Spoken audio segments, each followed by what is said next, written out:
around the world. Budget Office denies ever met. The Director General of the Budget Office of the Federation, Tanimu Yakubu, was approved, and the Federal Ministry of Finance as well as the Office of the Accountant General were directed to withhold all payment instruments. The Budget Office said the personnel, overhead and capital provisions were matured into payments or procurement as the legal and administrative requirements for expenditure were not fulfilled. It added that it would continue to cooperate with the House Committee by providing all relevant records and documents to support its position. The Oyo State government says its decision to approach the Federal High Court for clarification on the Economic and Financial Crimes Commission's demand for copies of all contracts and details of transactions with contractors between 2021 and 2025 is not an attempt to forestall investigation. This was contained in a release signed by Special Advisor Media to the Governor, Dr. Sulaiman Olaniwaju, who added that neither the state government nor Governor Seyi Makinde has anything to hide. The statement noted that Governor Makinde's administration has managed state finances with prudence, which is why it has successfully constructed more roads, rehabilitated more primary healthcare centers, increased access to qualitative education, among others. Recall that the EFCC had written to the state's Accountant General requesting copies of all contracts and details of transactions with contractors from 2021 to date of its letter. The court acknowledged the EFCC's statutory powers to investigate financial crimes, but ruled that the Commission's demand was speculative and amounted to a fishing expedition. Justice Nkyonye Maha, who presided over the matter, set aside the EFCC's letter dated 2nd June 2025 and declared that any request by the Commission must be reasonable and tied to specific allegations. The Independent National Electoral Commission, INEC, Oyo State Office, says the third and final phase of the Continuous Voter Registration (CVR) exercise, which was extended by 2 weeks, will end on Sunday, July 26, 2026, ahead of the 2027 general election. Resident Electoral Commissioner Professor Adeniro Tella, however, urged eligible Nigerians, especially Oyo State residents who are yet to register, and registered voters seeking transfers, PVC replacement, or correction of personal details to take advantage of the extension before the deadline. Professor Tella advised prospective registrants not to wait until the final days of the exercise, warning that late registration could result in congestion, long queues, and avoidable disappointment. He said the Commission has introduced the self-service online registration portal to enable first-time voters complete their registration conveniently online without visiting INEC offices. You're watching news around the world on BCOS television. We pause for a short commercial break. Please don't go away.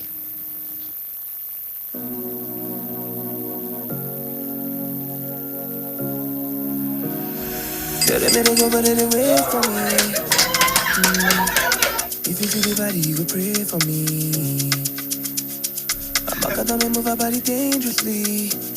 You didn't make my heart go, body and soul. I still they go, I still they go.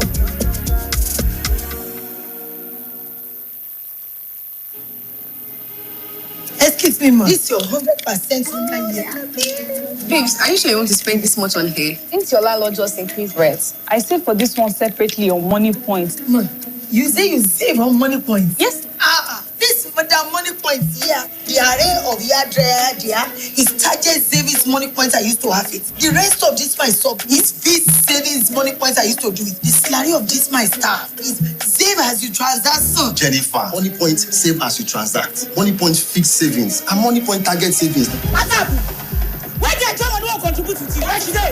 Come on, oh, you go give your money to Adaku to save. You see Money Point account there. You know go open a savings account. Now Adaku you shoot. I beg everybody inside this my saloon. Oh, yeah, bring out your phone and download the Money Point app now. Even you What are you waiting for?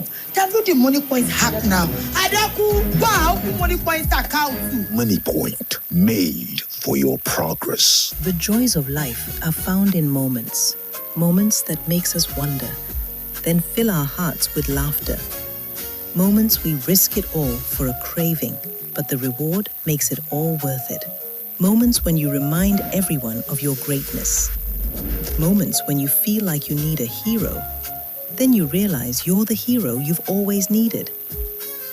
Collect 10 unique moments and win big in the My Indomie Moments promo. Glad to have you back. The Oyo State Police Command has dismantled a suspected goods diversion syndicate, arrested 2 suspects, Olawale Karim, 40-year-old, and Ogubi Monday, 46 years old, and recovered goods worth about 32 million naira during an operation in the Repo area of Oyo town.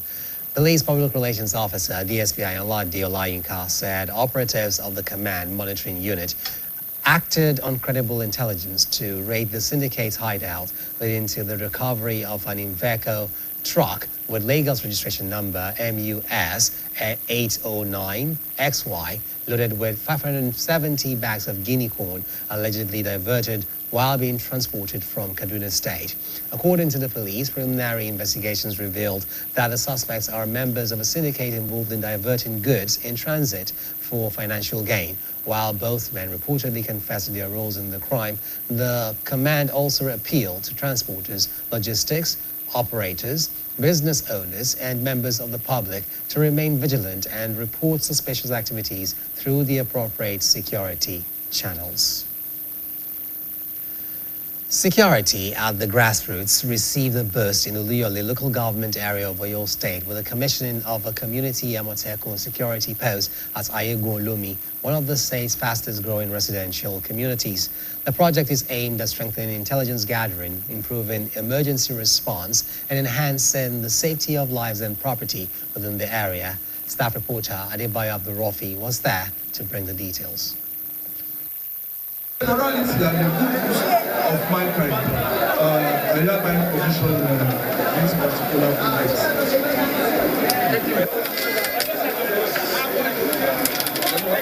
Commissioning the facility, the Secretary to the Oyo State Government, Professor Musiba Obabatunde, said security has remained a major priority of the Governor Seyi Makinde administration since assuming office in 2019. He noted that the establishment of the community Amotekun post will complement the efforts of conventional security agencies by extending security coverage to communities and promoting intelligence sharing between residents and security operatives.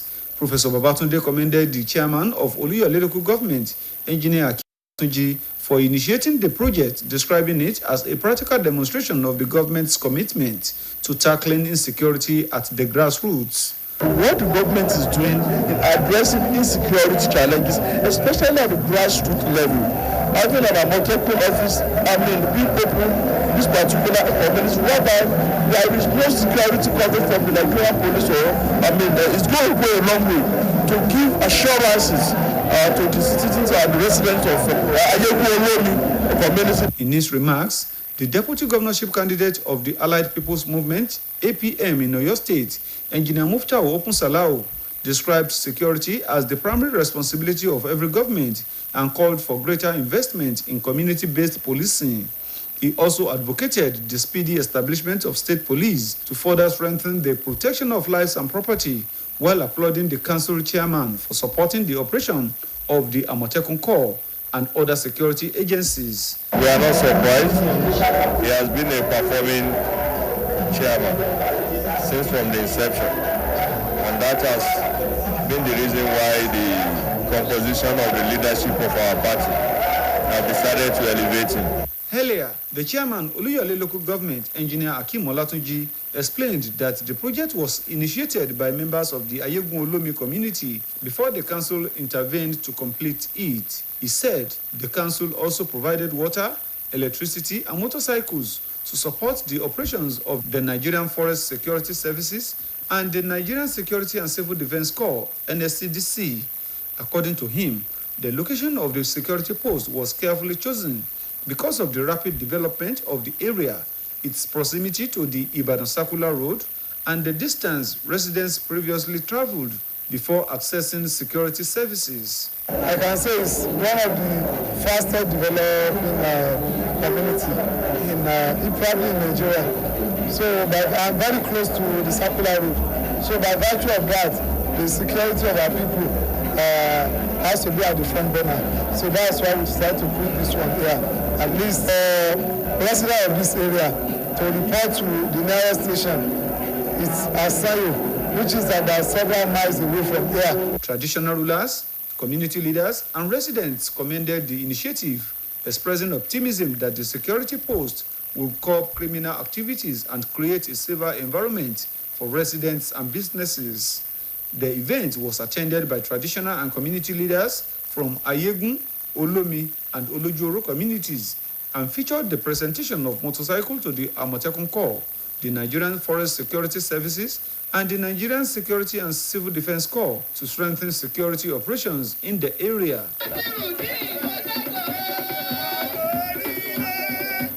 Adebayo Abdurrafi, BCOS News. Healthcare professionals have been urged to uphold the ethics of their profession by providing compassionate, quality healthcare and treating patients with courtesy, dignity, and respect, regardless of their age or social status.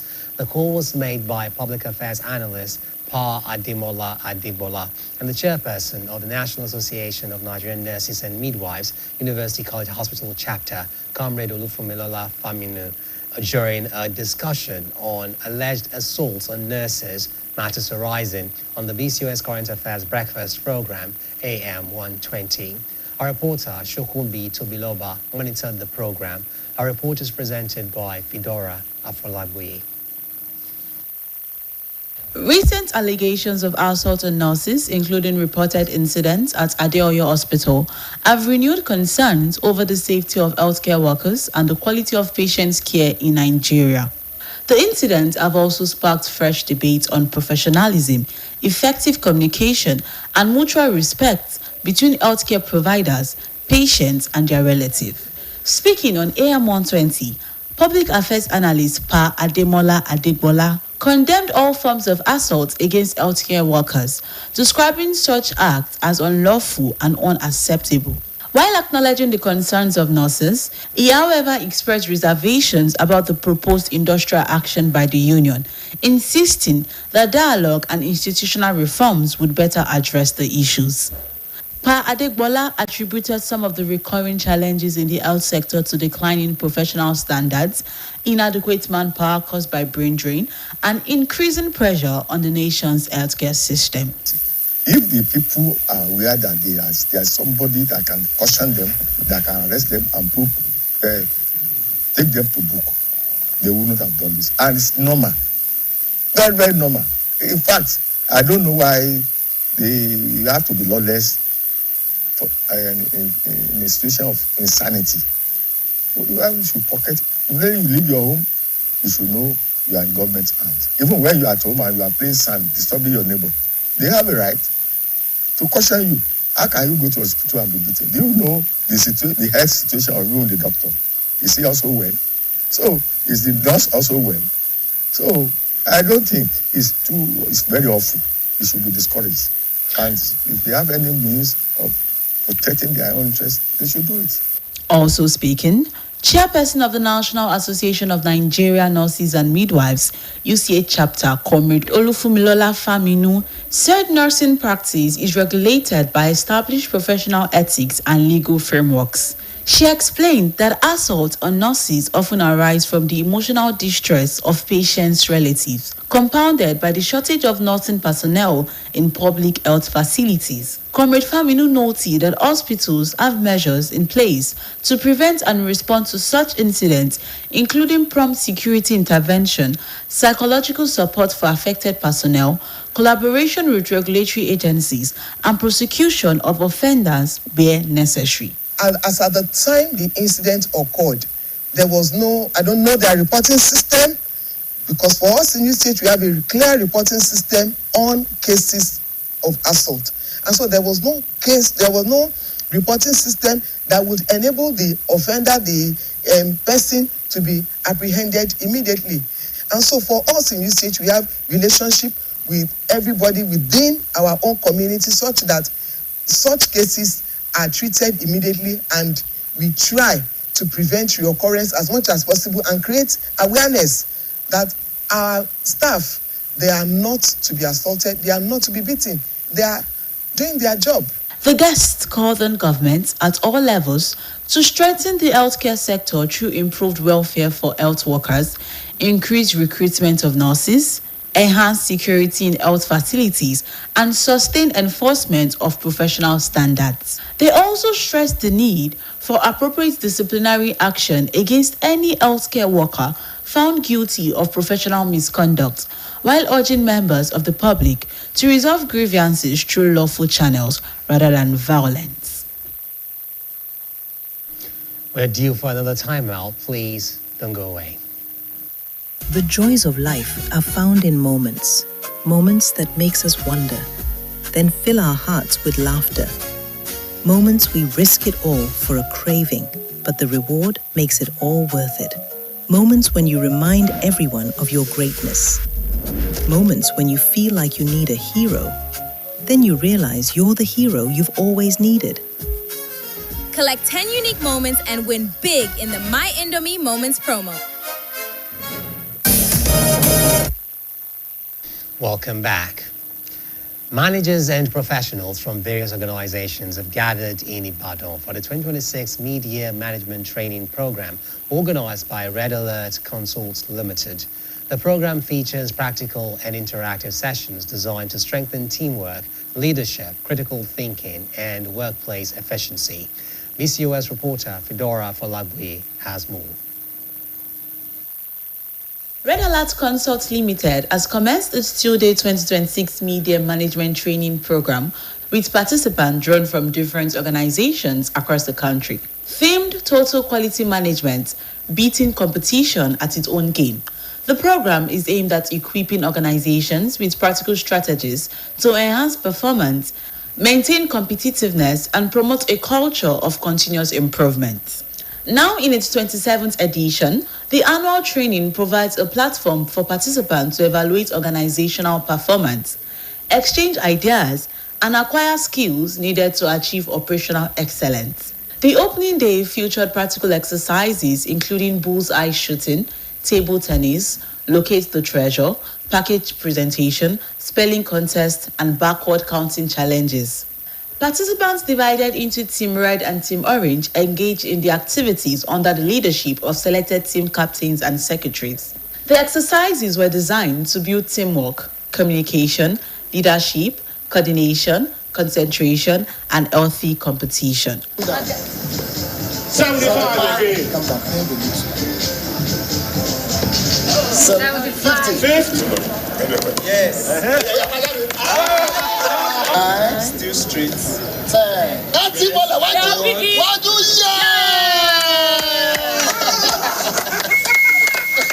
Managing Consultant and Chief Executive Officer of Red Alert Consults Limited, Mr. Babatunde Obalano, said organizations must continue to develop innovative strategies to remain competitive in today's dynamic business environment. He explained that the practical sessions were carefully designed to improve participants' alertness, decision-making, problem-solving abilities, and overall effectiveness in the workplace. Competition remains one of the critical elements that we watch out for in every organization. Before any other thing can bring you down, competition is one of those things, apart from internal loopholes.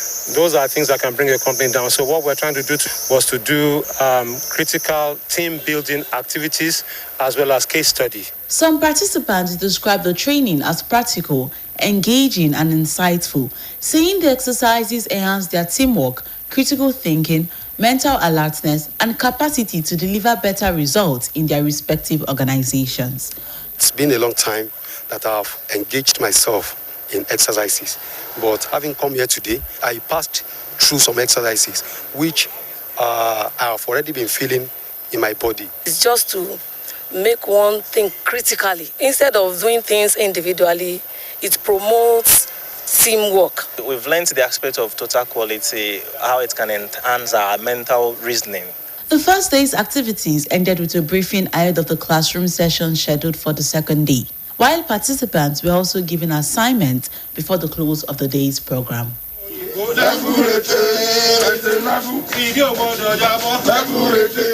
Fidora Afolagwe, BCOS News. Disobedience, quick wealth agitations, illicit drug abuse, among others, other vices, have been attributed to causes of high rate of death among youths and young adults in the country. Stakeholders disclosed this in a report put together by BCOS correspondent Nungumosho Aderemi Akomo. The report is presented by staff reporter Bimbo Akobi. It is obvious that the high rate of deaths among Nigerian youths and young adults are caused by various negative social vices. However, adverse effects on these youths, referred to as the future leaders of the country, are not living to be leaders as they are dying unexpectedly at young ages. This high rate of deaths is attributed to involvement of youths in ungodly acts, negative social vices, and criminal activities which parents, guardians, and the government needs to beam their searchlight on to help save the youth. A cleric and stakeholder, Reverend Dr. Victor Oilowo, who expressed displeasure over involvement of Nigerian youths in acts that leads to untimely deaths, attributed high rates of deaths among youths to disobedience to the will of God and directives of parents, alongside looking for wealth in quickest and ungodly ways. The cleric, who charged parents and guardians to take proper care of their children to adhere to the will of God, also appealed to young adults to desist from the acts that will destroy their lives so as to enjoy longevity of life. One of the reasons why there is high rate of deaths among youth is disobedience to parents, disrespect to elders, dishonor to parents. It is God that commanded children to honor, respect, and obey their parents. Any child or whatever age that disrespects, dishonors, and or disobeys his or her parents cannot enjoy longevity of life. Also, a health practitioner, Adewale Adeyemo, pointed to illicit use and consumption of hard drugs and drinks as one of the reasons why lives of youths is cut short, calling on government and other relevant stakeholders to intensify efforts in warning Nigerians against drug abuse. Also, a community leader, Baale of Falade, Chief Adeshino Onifade, stressed that aside consuming hard drugs, youths of nowadays are involved in acts of rituals without thinking of its consequences. They all agreed that the future of the country lies on the future of the youth. Therefore, proper attention is needed on how to guide their living for a better tomorrow. All right, we are due for yet another commercial break. News around the world will be right back. Please stay tuned. My skin is my identity, my strength. It's unique and deserves care made specially for me. New Nivea Radiant and Beauty Advanced Care with 5 oils and 5 vitamins. 48-hour nourishment. Helps reduce appearance of stretch marks in just 2 weeks. New Nivea Radiant and Beauty Advanced Care for your shade of beautiful. Welcome back. Public primary and secondary school teachers in Ogbomoso were full of praises at First Baptist Church Okeleri Ogbomoso as they converged on the church to return glory to the Almighty God over the rescue of 44 victims of the May 15 attacks in Oriri local government area of Oyo State. BCOS correspondent in Ogbomoso Aderemi Akomo, who attended the Thanksgiving service today, and his report is presented by staff reporter Bimbo Akobi. The atmosphere was full of praises and thanksgiving at the First Baptist Church Okeleri Ogbomoso as public school teachers raised their voices in praise to appreciate the greatest creator over divine intervention towards the rescue of 44 victims of the May 15 deadly attacks on 3 schools in Oriri local government area of Oyo State.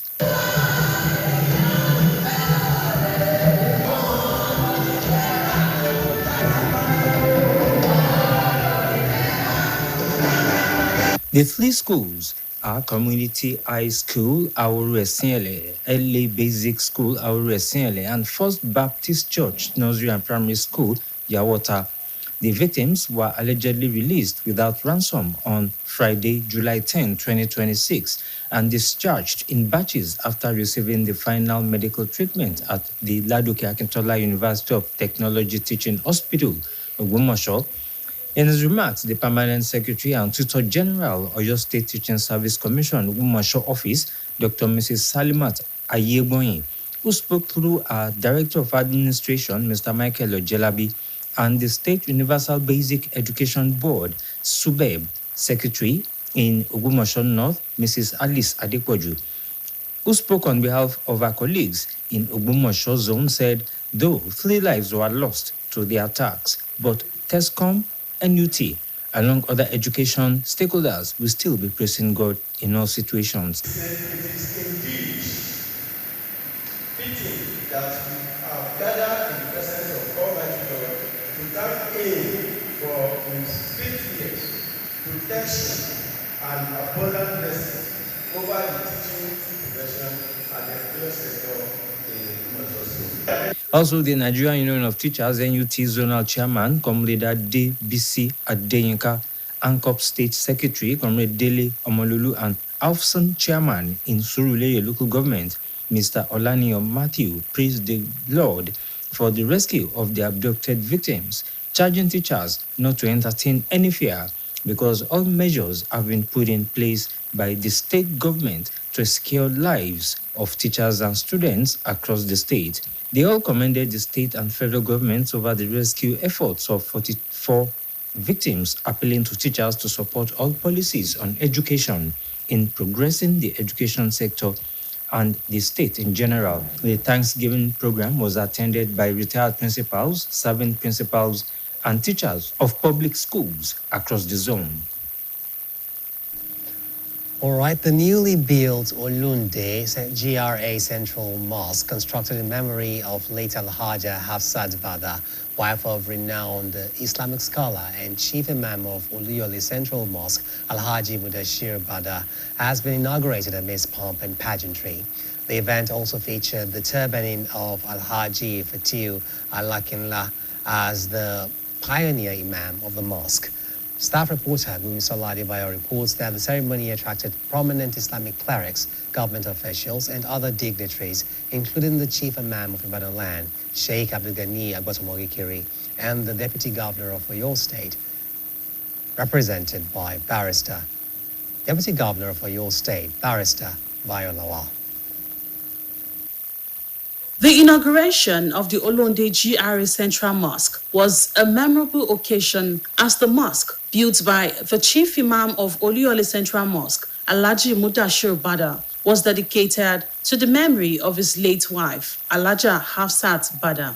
The event also witnessed the turbaning of Alhaji Fatiu Alakinla as the pioneer imam of the newly inaugurated mosque. The ceremony was performed by the chief imam of Ibadan land, Sheikh Abdul Ghani Agbotomogikiri. Allahu Akbar.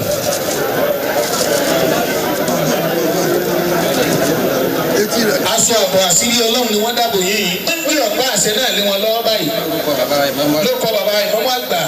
I promise to be an Imam al-Hadi, a good imam and with good character and behavior. Delivering the lecture, the chief imam of Omo Okwaru Central Mosque, Iworo, Sheikh Ismail Damolada, charged the new imam to uphold truthfulness, fairness, and integrity in the discharge of his responsibilities. He also advised him to remain patient and accommodating while leading members of the congregation. I want him to rule that mosque with a fear of God. Presenting the Deputy Governor of Oyo State, Alhaja Fausa Jokesoni, congratulated the Bada family on the successful completion of the mosque. She noted that such community-driven projects complement government efforts at promoting peace, religious harmony, and sustainable community development. Who is that person that can remember Allah? Pé nǹkan tó ṣẹlẹ̀ sáwọn, àwọn gbà. Not only that, àwọn wá ṣerú nǹkan tó tóbi báyìí, nǹkan tó wúlò, nǹkan tó nítumọ̀ láti fi rántí wọn. The facilitator of the mosque, Alhaji Mudashiru Bada, alongside one of his children, during the special fidel prayer held for the repose of the soul of the late wife, Alhaja Hafsat Bada, paid glowing tributes to her exemplary life. They encouraged married couples to live together in peace, love, and mutual understanding. And she died the way I least expected coming. What can I do for her? The only legacy I could do is the mosque. And that informed the desire in me in putting up this edifice would grant today is one of my best days in life. I've had happiness in life, but the happiest day in my life is this, that I thought about it, that the Lord did give me the chance to do it. Glory be to him in heaven. In their goodwill messages, family members, friends, and well-wishers described the late Alhaja Hafsat Bada as a virtuous and compassionate woman whose memory will continue to inspire many. They noted that the mosque stands as a lasting legacy that will serve as a center for worship, Islamic learning, and community development. Indeed, I am happy. If Baba build girls, even estate, it will come and go. But this mosque will be the thing of everlasting. I first of all congratulate him, and Allah will be by his side. The event concluded with the observance of the first Jummah prayer at the newly inaugurated mosque by family members, worshippers, and invited guests. Bimsola Adebayo, BCOS News. The Olubado of Ibadan land, Obarashidi Adewolu Ladoja, has announced the program of activities for the 2026 Ololu Masquerade Festival, which will hold from the 27th of July to the 30th of July, urging residents and participants to ensure a peaceful celebration. According to a statement by the Chief Press Secretary to the Olubado, Chief Ayoade Olugbemiga, the four-day festival will begin on July 27th of July, with the festival eve featuring a courtesy visit by the Ololu Masquerade to the Olubadan's palace, where prayers will be offered for the monarch, Ibadan land, and its people. On the 28th and 29th of July, the masquerade will visit Governor Seyi Makinde at the Government House, Agodi, as well as several communities, markets, and notable locations across Ibadan as part of the traditional celebrations. Obaladoja reiterated that in line with the tradition of Ibadan land, women are forbidden from seeing the Ololu masquerade, while members of the public have also been warned against taking photographs or recording videos of the masquerade during the festival. The monarch further cautioned masquerade followers, traditional worshippers, adherents of other religions, and members of the public to avoid acts capable of causing unrest, while urging security agencies to remain vigilant and protect lives and property throughout the celebration. We now go over to the sports studio for more stories from the world of sports. Please don't go anywhere. Good evening and welcome to the sports segment of the evening news. My name is Toby Ajowale. Chairman of the National Sports Commission, Sheil Diko, has reassured the Super Falcons that their cash rewards, houses and national honor certificate promised by President Bola Tinubu after their 2024 Women Africa Cup of Nations will be delivered. Diko attributed the delay to standard government bureaucratic processes, confirming that President Tinubu approved the payments in August 2025. The rewards, including $100,000 cash per player, are currently with the Ministry of Finance and the Accountant General's Office for processing. He expressed optimism that the funds could be released before Nigeria's title defense in Morocco. The assurances came as the Super Falcons ramp up preparations for the 2026 WAFCON, where they are drawn in Group C against Zambia, Egypt, and Malawi, the top four semi-finalists who qualify for the 2027 FIFA Women's World Cup in Brazil. Former players have raised concerns that the prolonged delay could impact team morale as Nigeria chase an 11th continental title. So with football, Niger Tornadoes have signed striker Bashir Musa from El Kanemi Warriors on a 2-year deal. Musa reunites with coach Kabiru Dogo, under whom he played a key role in El Kanemi's President Federations Cup victory last season. He becomes the latest addition to the Tornado squad following the exit of several players with more reinforcement expected before the new season begins. And on the foreign scene, Jurgen Klopp has issued a strong warning to the German media on his first day as national team coach, threatening to quit if his family's privacy is not respected. The 59-year-old, appointed on a 4-year deal to replace Julian Nagelsmann, made the remarks at his inaugural press conference. Klopp, who will lead Germany through to the 2030 World Cup, described the role as the pinnacle of his coaching career and vowed to give everything for the team. Finally, in sport news tonight, Belgium have named former Netherlands captain Mark van Bommel as their new head coach on a contract running until Euro 2028. The 49-year-old succeeds Rudy Garcia, who will officially begin work on 15th of August. Van Bommel recently enjoyed success at Royal Antwerp, winning the Belgian League, Cup and Super Cup. He will be assisted by Budwin Zenden and Martin Martins and Rainer Robbermund, with his first assignment coming in the Nations League against Italy, France and Turkey. And that will be all. And it's back to news around the world. My name is Toby Ajwali. Thanks, Toby. On the foreign scene, the United States has launched missile strikes on targets across Iran following renewed tensions over threats to the Red Sea shipping, marking the major escalation in the Middle East conflict. The strikes came after President Donald Trump vowed major military punishment against Iran and its Houthi allies, raising fears of wider regional instability and further disruptions to global oil supplies and international shipping. Foreign Desk Editor Flashadi Akintola compiled the story and others, presented by Bimbo Akobi. 2 weeks after the collapse of an interim truce meant to end the war, the Iranian armed forces responded by firing at U.S. bases in neighboring Arab countries, warning people there that they may strike non-military buildings used by U.S. personnel. The Houthis, who control northern and western Yemen, have announced a naval blockade on Saudi Arabia, which has diverted millions of barrels of oil each day by pipeline to the Red Sea to skirt Iran's near-total blockade of the Strait of Hormuz. The entrance to the Gulf has so far been the focus of a war that has killed thousands in almost 5 months, stoked global inflation, and fanned fears of an economic downturn.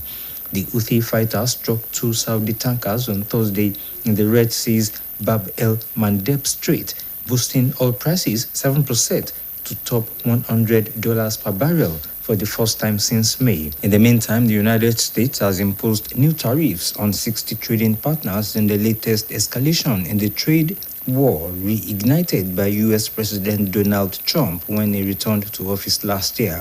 Those targeted, including the United Kingdom, China, and the European Union, will face a tariff of 10% to 12.5% on all goods, accounting for almost all American imports. The tariffs, which replace an identical levy which expires today, are based on claims key economic partners have failed to properly tackle forced labor. But U.S. trade expert Caroline Freund said the move is not about forced labor, but that Trump is simply looking for a legal reason to put the tariffs in. The U.S. Supreme Court had ruled earlier this year that many of the tariffs imposed globally under emergency powers were illegally enacted. At least 11 people have been killed in Russian attacks on Ukraine, while Ukrainian attacks on Russia's Kirov region killed 6 others, officials on both sides of the conflict said. A Russian missile attack killed 6 people and wounded dozens in the Kiev region, Ukrainian President Volodymyr Zelensky said. A rescue operation is currently underway in the Kiev region following a Russian missile strike. Tragically, 6 people were killed, Zelensky said. Earlier, Kiev Mayor Vitaly Klitschko reported explosions in the city and called on residents to stay in shelters as air defense systems were operating. Separately, Vadim Filashkin, the governor of the city of Sloviansk, said 5 people were killed and 9 others injured after Moscow dropped 2 aviation bombs on the city. Meanwhile, in southern Mykolaiv region, a Russian drone attack on port infrastructure damaged 2 civilian vessels. Acting regional governor Ehui Reshetilov said on Telegram no one was injured in that attack. Bimbo Akambi, BCOS News. To end news around the world, here again are the top stories. The Budget Office of the Federation says no cover appropriated for the disputed Presidential Economic Advisory Council or Presidential Foreign Intervention Promotion Council, PEAC or PFIPC, was spent. Oyo State government said its decision to approach the Federal High Court for clarification on the Economic and Financial Crimes Commission's demand for copies of all contracts and details of transactions with contractors between 2021 and 2025 is not an attempt to forestall investigation. On the foreign scene, the United States has launched missile strikes on targets across Iran following renewed tensions over threats to Red Sea shipping, marking a major escalation in the Middle East conflict. BCOS TV is now on Niger TV app, and you can watch us from any part of the world. BCOS website is also live. Kindly visit it at www.bcostv.com. You can also watch us on GoTV, channel 134, and on StarTimes, channel 113. Now, before I go, if you see something suspicious, alert the authorities for timely response. Be vigilant. That's the news around the world. Many thanks for watching. Enjoy the rest of your evening.